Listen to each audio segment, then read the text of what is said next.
That's doable? I'm sure there's a way. We can ask. I mean, hey, we're running out of here. So Gamers Heaven, for those who don't know, it's basically a safe haven here in Phoenixville, Pennsylvania, where they have everything from ramen, pizza, burritos, to the Japanese treats, to even showers in case you have been playing for a bit too long on the Smash tournament scene. Yeah, you know, or commentating. You know, you never know. Luckily, thank goodness I brought my towel. Otherwise, I would just be embarrassed.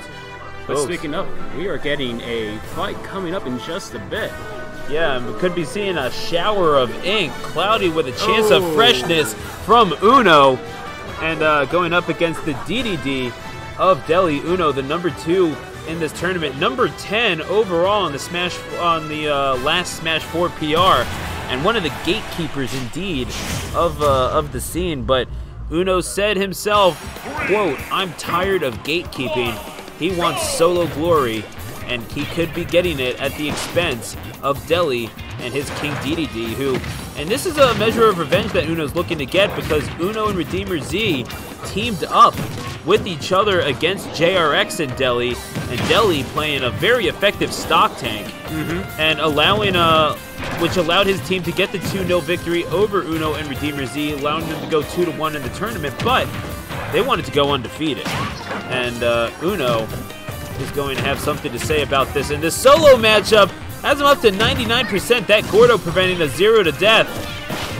But Uno rushing down that DDD is not a whole lot that he can do in response. Gets him off stage. Oh, maybe went down DDD's a little too far. This, but it's taking a lot of hits. Right now, this squid is in. It is utter chaos right now, and you can tell this is the potential for a good grudge match. Yeah, and the knockback from the bomb, knocking the Gordo back into King DDD.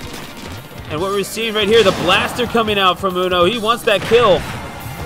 And at 159%, he'd be getting it off the back throw. Good DI from Deli. Oh, that bomb. The directional influence of Deli perhaps saving him there off stage, and the Gordo instead going to steal that stock. That was not expected. Well, I mean, clearly, otherwise he would have shielded, and he's sitting at 34% now. Again, I mean, DDD, when he hits, he piles on the damage so quickly. Well parried by Uno. The perfect shield coming out just in time. And that neutral air sending the Gordo backwards, back towards DDD. And again, just looking for that Gordo, sometimes not coming out in time, but it's always a good option to go for. And that down throw. They are still doing their best to stay in on this. They are just hammering it up. Up smash will take it. The blaster coming out. That's a good eye. I mean, hey, have you ever taken a blaster from close range? That ain't tickling. It's a bit harmful to the face, definitely. But my goodness. Splatoon? Yes, I have actually. Yeah, so you know how that can be at close range. However, good luck taking out a hammer. Hey, that Ultra Stamp, man, that's something else too. We're gonna stop talking about Splatoon. We're gonna talk instead about how that F smash barely missing the mark on Uno, and the back air knocking away that Gordo. Says, "Get that mess out of my face." Does the number 10 in Philadelphia, looking for that F smash once again. That is a big hammer to. That's a big hammer to fall, in the words of Prince, but. In the words of Queen, excuse me. I got my royalty mixed up.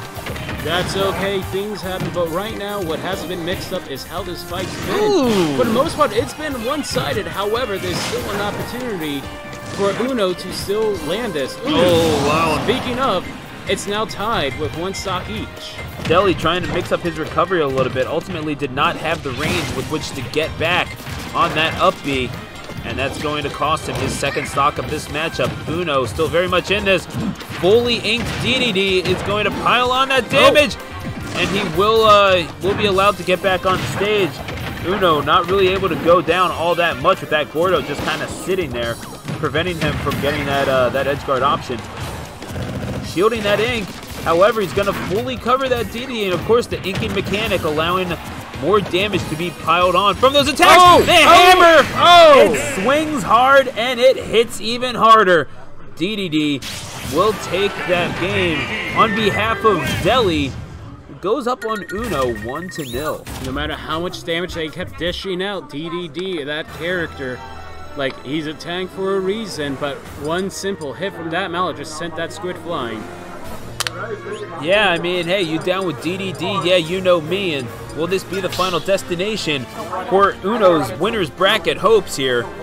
DDD, and that's the thing about DDD. You think that you've got a lot of momentum going your way, but the thing is, Rage is still a thing in Smash Ultimate. Not nearly as pronounced as it was in Smash 4, Sage, but it's still a thing as we kick off game number 2.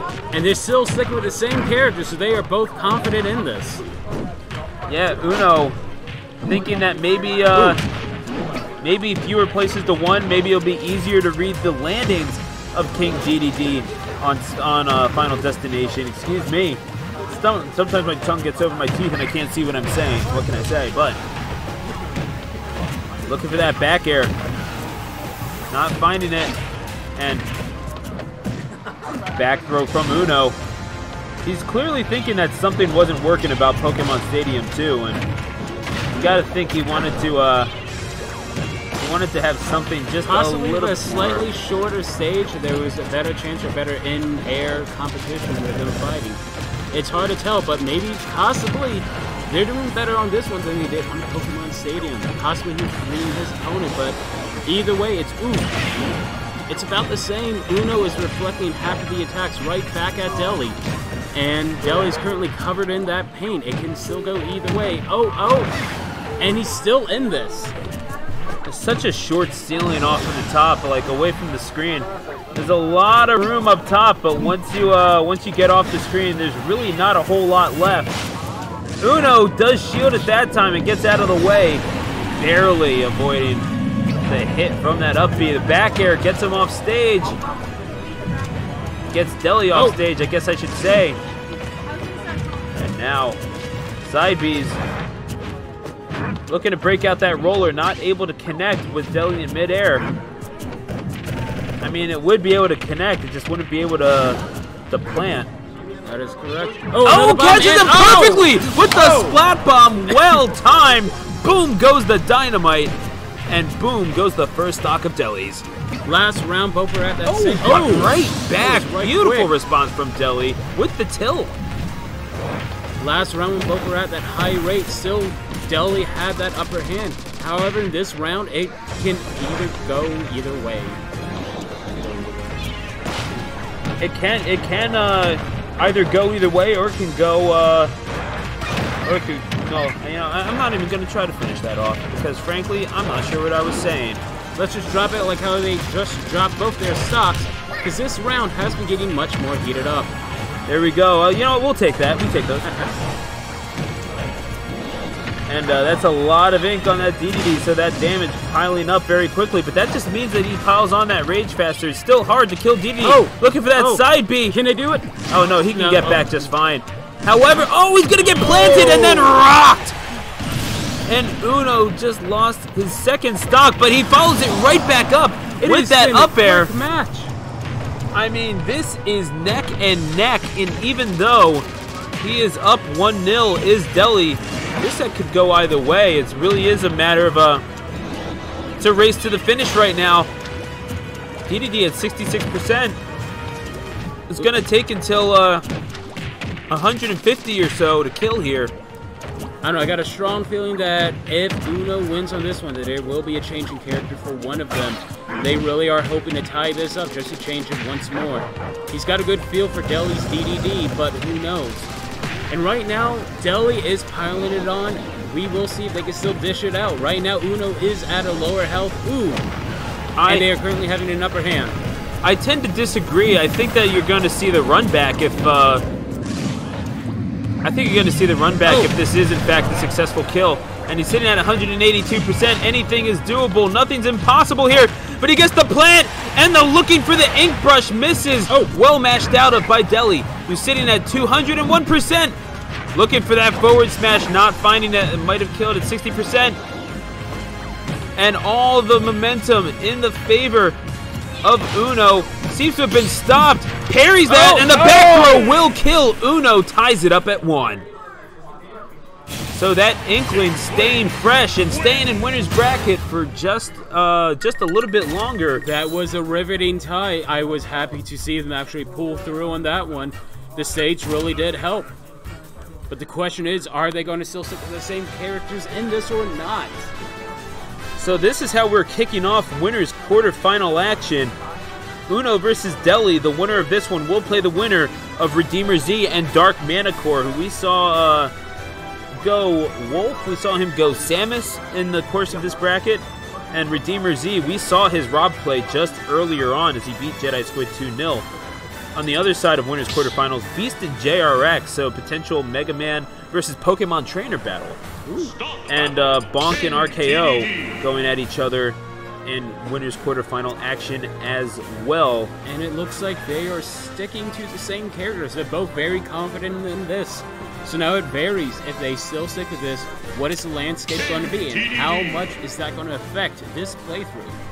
I did not see who the character pick, what the stage pick was. So please excuse me for that, folks. However, yeah, no, going right back to his to the pink Inkling skin. Oh, wait a second! No. Uno going mechanical for game number 4. Game number 3. Out comes the Rob, and just like that, Uno shaking up the Etch-a-Sketch and drawing up a new game plan here, Sage. That's true, and they picked the Pokemon Stadium. Maybe Uno wants this as that battleground for revenge. They lost that first match here, but now they came to claim it. Seeing some relatively aggressive Rob play here. Haven't seen the Gyroid out until really just now. I'm seeing that 42% here. The side beat comes out, the Wally Wop, as we've come to call it at the laboratory. And the grab, pile driver, and now the Gyroid back into the face of that Rob, who likes to play a zoning game but does have some pretty powerful options up close. The thing is that these are both pretty heavy characters that have a tendency to zone out one way or another. That's correct. However, they've been mixing it up. They haven't been sticking mainly from that beam. They've been doing it up close and personal as well. So I'm curious what is going through their mindset as they are playing this out. See, these are both mains actually of Clash Tournament's Chia. Shout out to Chia. So it would be interesting to see her commentary on this matchup, or hear her commentary. I'll get to ask her this Friday at Codename Bears, twitch.tv/Clash Tournaments every Friday. But for now, we're going to stick with this. The commentary team of BC Studio Announcer and Sage. Shout out to Sage.